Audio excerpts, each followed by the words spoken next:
and the fallow fields south of Atlanta have hardened. Not that this is a bad thing. The tough clay is also porous and dry, for the moment at least.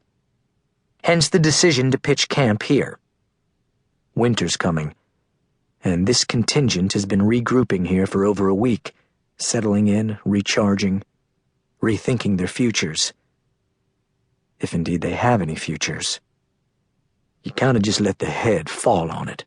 The burly African-American demonstrates next to her, making swinging motions with his enormous arm. His huge hands look as though they could cover her entire head. Use gravity and the weight of the hammer.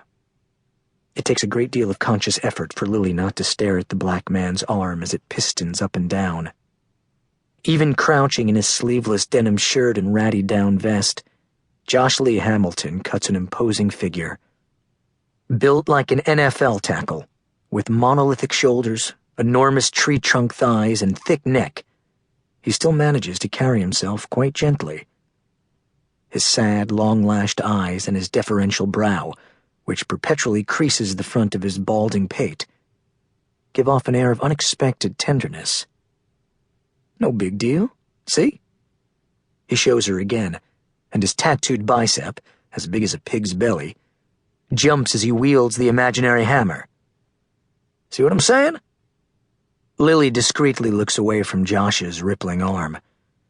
She feels a faint frisson of guilt every time she notices his muscles, his tapered back, his broad shoulders. Despite the amount of time they've been spending together in this hell on earth some Georgians are calling the turn, Lilly has scrupulously avoided crossing any intimate boundaries with Josh. Best to keep it platonic. Brother and sister, best buds, nothing more. Best to keep it strictly business, especially in the midst of this plague. But that does not stop Lilly from giving the big man coy little sidelong grins when he calls her girlfriend or baby doll, or making sure he gets a glimpse of the Chinese character tattooed above Lily's tailbone at night when she's settling into her sleeping bag. Is she leading him on? Is she manipulating him for protection? The rhetorical questions remain unanswered. For Lilly, the embers of fear constantly smoldering in her gut have cauterized all ethical issues and nuances of social behavior.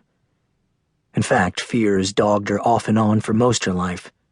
She developed an ulcer in high school and had to be on anti-anxiety meds during her aborted tenure at Georgia Tech. But now it simmers constantly inside her. The fear poisons her sleep, clouds her thoughts, presses in on her heart. The fear makes her do things. She seizes the hammer so tightly now it makes the veins twitch in her wrist. "It's not rocket science, for Christ's sake!" she barks, and finally gets control of the hammer and drives a stake into the ground through sheer rage. She grabs another stake. She moves to the opposite corner of the canvas and then wills the metal bit straight through the fabric and into the ground by pounding madly, wildly, missing as many blows as she connects. Sweat breaks out on her neck and brow. She pounds and pounds. She loses herself for a moment. At last she pauses, exhausted, breathing hard, greasy with perspiration. Okay. That's one way to do it, Josh says softly, rising to his feet, a smirk on his chiseled brown face as he regards the half-dozen stakes pinning the canvas to the ground. Lilly says nothing. The zombies, coming undetected through the trees to the north, are now less than 5 minutes away. Not a single one of Lilly Caul's fellow survivors, numbering close to 100 now, all grudgingly banding together to try and build a ragtag community here, realizes the one fatal drawback to this vacant rural lot in which they've erected their makeshift tents. At first glance, the property appears to be ideal.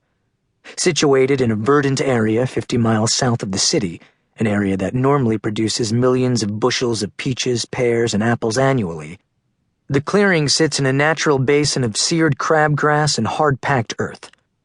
Abandoned by its one-time landlords, probably the owners of the neighboring orchards, the lot is the size of a soccer field.